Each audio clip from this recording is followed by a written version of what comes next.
కోల్కతాలో వైద్య విద్యార్థినిపై జరిగిన ఘటనపై ప్రభుత్వ ప్రైవేటు ఆసుపత్రి వైద్యులు ఒక రోజు పాటు అన్ని సేవలు నిలిపివేశారు. Warangal Indian medical association hall నుంచి కాకతీయ వైద్య కళాశాల వరకు వైద్యులు పశ్చిమ బెంగాల్ వైద్య విద్యార్థిని హత్యకు వ్యతిరేకంగా నిరసన ర్యాలీ చేపట్టారు. ఎంతో మంది ప్రాణాలు కాపాడే వైద్య వృత్తిలో ఉన్న తమ ప్రాణాలకే రక్షణ లేకుండా పోయిందని, వైద్యులతో పాటు ప్రతి మహిళకు, బాలికలకు, యువతులు పనిచేసే ప్రాంతాలలో రక్షణ కల్పించే చట్టాలను తీసుకురావాలని, అప్పుడే మహిళలకు రక్షణ ఉంటుందని డిమాండ్ చేశారు.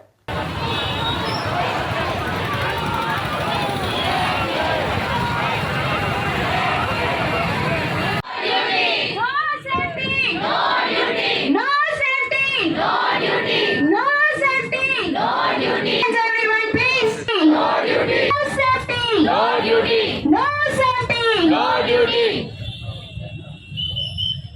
Justice, justice. We want justice. Justice, justice.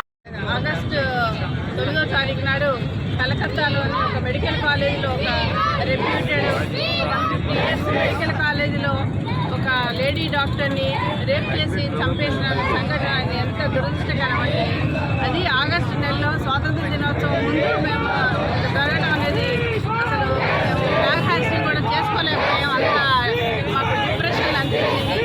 So అంత పెద్ద మెడికల్ కాలేజీలో ఒక పీజీ అని అంత అర్ధరాత్రి పూట రేప్ చేయడం, చంపడం అనేది ఎంత ఇన్సెక్యూరిటీ ఫీల్ అవ్వాలి.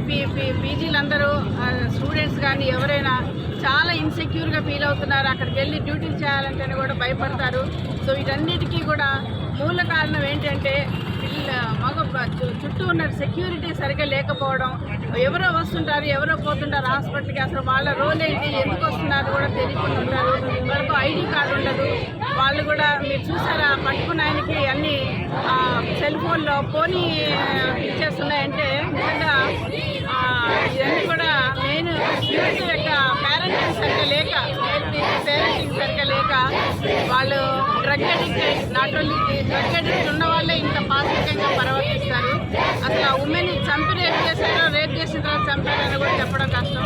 ఎందుకంటే ఎంతమంది రేప్ చేశారనేది కూడా చెప్పడం కష్టం. అంత పాజిటివ్గా చేసింది త్రూఅవుట్ ఇండియా. అందుకే ఇంతగా మేము రెస్పాన్స్ అయ్యి పని చేయము, అంత మాకు సెక్యూరిటీ ఇచ్చేవారు కూడా చేయము అని చెప్పి మేము ఈరోజు త్రూఅవుట్ ఇండియా ఈరోజు ఐఎంఏ తరఫున బంద్ ఇచ్చాము. సో దీనికి వేరే మహిళా వర్గాలు కూడా మాకు సహకరించాలని చెప్పి కోరుతున్నాము.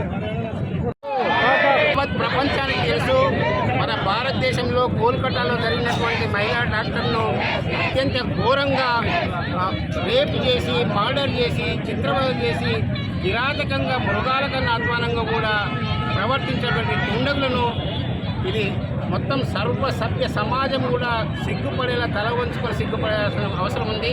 ప్రజలందరూ కూడా రోడ్లపైకి వచ్చి వెస్ట్ బెంగాల్లో జరిగినటువంటి దాని ముఖ్యమంత్రి పైన మరియు అక్కడ ఉన్నటువంటి దానిపైన ప్రభుత్వం ఏం చేస్తుందని నిరసన తెలపాల్సిన అవసరం ఉంది. ఈ సందర్భంగా ముఖ్యంగా ఈ అమ్మాయి 2 గంటల వరకు కూడా డ్యూటీ చేసి 36 అవర్స్ డ్యూటీ చేసి 5 నిమిషాలు రెస్ట్ తీసుకున్నామని ఒక గవర్నమెంట్ హాస్పిటల్లో, అది కూడా ఒక 1500 పడకల ఆసుపత్రిలో అత్యంత ఘోరంగా ఆమెను చేయడం జరిగింది. అది ఒకరు కాదు, ఇద్దరు కాదు, 5-6 మంది దుండగులు. ఈ దుండగులను వెంటనే పట్టుకోక ఇప్పటికీ 8 రోజులు అవుతుంది. కనీసం ఎవరినో ఒకరిని పట్టుకొని వాడే అని చెప్పి మనం పట్టుకున్నామని పెద్ద చెప్పుకుంటున్నారు. అట్లా కాకుండా అసలైన దుండగులను పట్టుకొని వెంటనే వాళ్ళకి శిక్ష ఇవ్వాల్సిన అవసరం ఉంది. ఇప్పుడు మా డిమాండ్ ఏంటంటే వితిన్ 24 అవర్స్లో మా యొక్క డిమాండ్స్ ముఖ్యంగా ప్రతి ఒక్క మెడికల్ కాలేజీలో కానీ, ప్రతి ఒక్క ఎక్కడైనా కూడా వైద్యులు కానీ, వైద్య సిబ్బంది కానీ పనిచేస్తున్నటువంటి ప్లేస్లలో మంచి సేఫ్ జోన్ సెక్యూరిటీ అనేది ఉండాలి.